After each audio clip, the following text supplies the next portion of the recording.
আসসালামু আলাইকুম। দিনাজপুরে আমাদের 22 তারিখে ভোট হবে। যত নেতা আছে নতুন করে যে নেতারা চলে আসবেন সবার কাছে আমাদের সালাম রইল।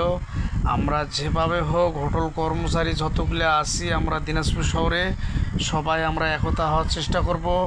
আমরা যেভাবে হোক ইলেকশন যেই সেক্রেটারি হোক, সভাপতি হোক, সাধারণ সম্পাদক হোক, সবার কাছে আমাদের অনুরোধ আপনারা যে আসেন আমরা হেল্প করব আপনাদেরকে। আমরা যেভাবে হোক ব্রিটিশ আমল থেকে আমরা সেই মিছিল মিটিং করে আসতেছি। এই মিছিল মিটিংয়ে কোনো কাম হচ্ছে না। আমরা যদি গোল হোটেল শ্রমিকের সবগুলো আমরা ঠিক থাকি তাহলে আমরা দিনাজপুর শহর মালিকদেরকে টনটনা করব। 8 ঘন্টা ডিউটি ইনশাল্লাহ করে নিয়ে আসব।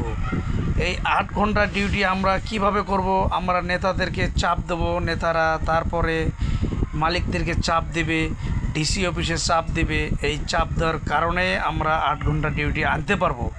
এটা হলো আমাদের স্টাফদের কাছে হলো আমাদের অনুরোধ। যেভাবে হোক আমরা 22 তারিখে দেখে নেব।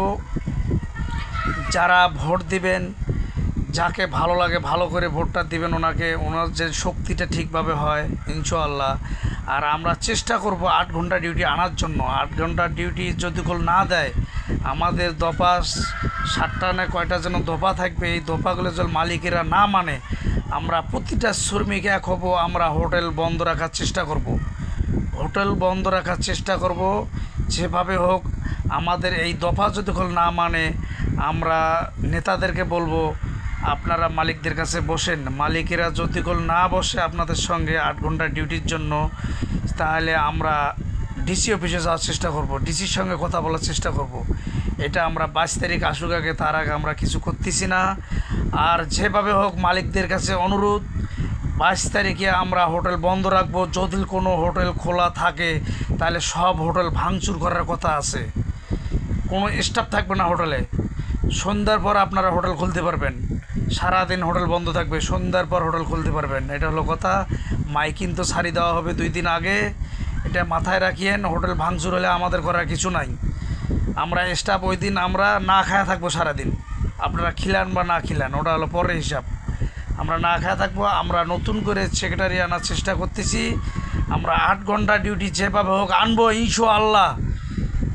আমি যদি সেক্রেটারি দাঁড়াইতাম এবারকা, আমি নিয়ত করছিলাম কিন্তু দাঁড়াতে পারলাম না। আমি যদি দাঁড়াতে পারতাম, সবাই আমাকে বলছিল দাঁড়া।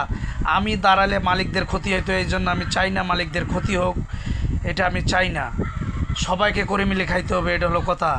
যেভাবে হোক মালিকেরা যদি আমাদের 8 ঘন্টা ডিউটি না দেয়, বেতন বোনাস যদি ঠিকভাবে না দেয়, তাহলে আমরা পরবর্তী আমরা ব্যবস্থা নেওয়ার চেষ্টা করব ইনশাআল্লাহ।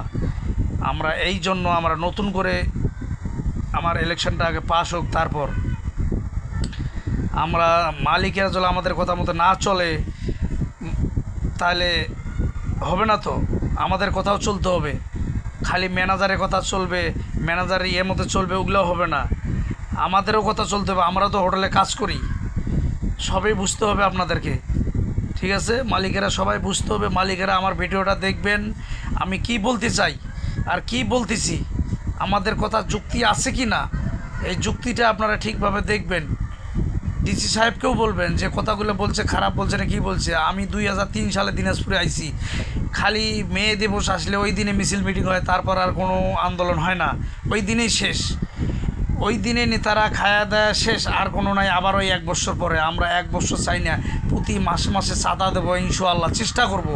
এখন আমরা বড় হয়েছি, অনেক বড় হয়েছি, এখন নেতা হওয়ার চেষ্টা করতেছি। কেন? আমরা এই সংগঠনটা আমরা দিনাজপুর ঠিক করে থুয়ে যাব।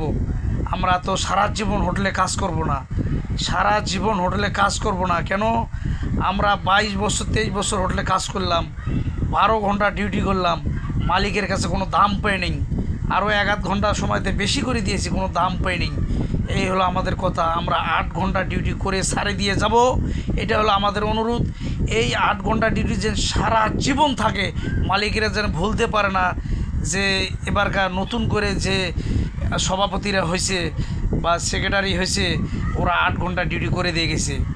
এবার ইনশাআল্লাহ 8 ঘন্টা করে দিয়ে যাব যেভাবে হোক। খোদা হাফেজ। আসসালামু আলাইকুম।